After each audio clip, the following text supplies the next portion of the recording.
Hey everyone, it's Layla Shaver. I want to talk to you guys today about FINRA expungements. So some of you may know, but surprisingly some of you may not have heard, and that is that FINRA is attempting to change the rules on brokers obtaining expungements of various disclosures on their U4.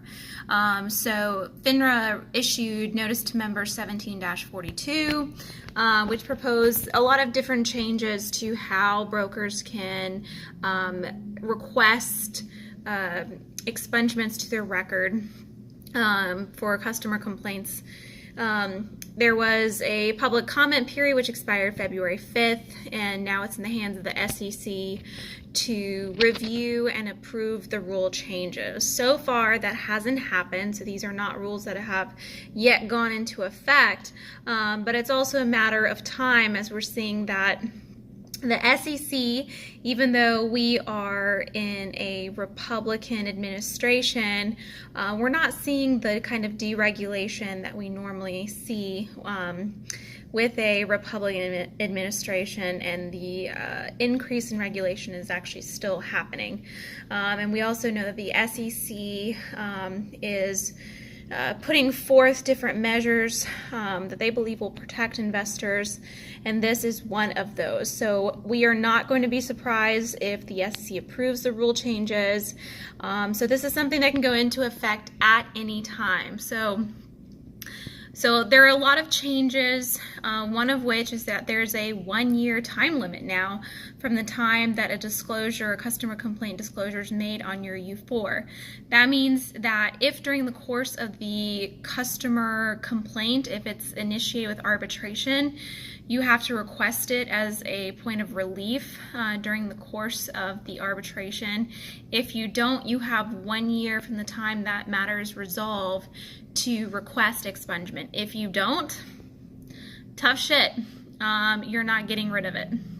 Also, the fees for expungement are increasing, and the panel composition is going to be made up of public panelists, and they're also going to be receiving more training, which is a good thing.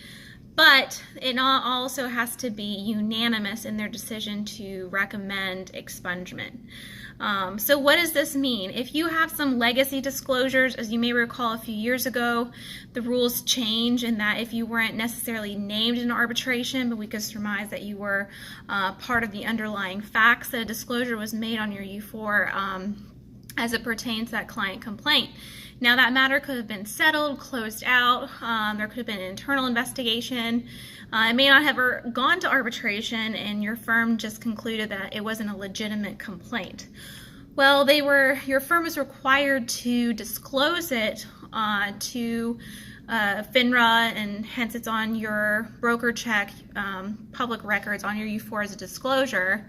Well, if you don't get rid of, if you don't request the expungement now, these legacy items, they are going to fall outside of that 1-year time period, and you're not going to be able to get them expunged. So if you are considering expungement of certain old disclosures, maybe you settled a matter, maybe it was just a client complaint that your firm is required to disclose, and nothing came out of it, and it's still on your U4, you need to go ahead and initiate expungement proceedings now, because it is very possible by the end of the year that option is not going to be available to you. Now, there are differing viewpoints on whether these kind of disclosures actually matter in terms of investors and when they're looking at you as a potential service provider. At the end of the day, these client complaints can add up, and you could go from 0 to 3 or 4 very quickly. And so it's not a good look, and especially if you own your own advisory firm, you're duly registered, or you're just trying to build a certain reputation with your clients. It's not good visually to have so many disclosures. So if you're interested in initiating your expungement proceeding and get the shit off your U4, give us a call, 770-462-2118.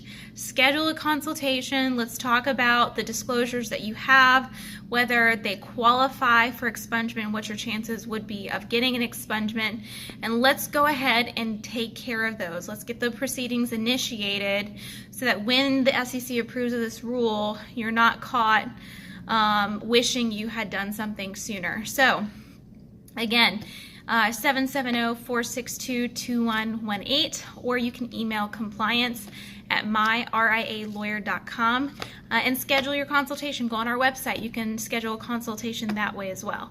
Thank you for your time. Talk to you soon.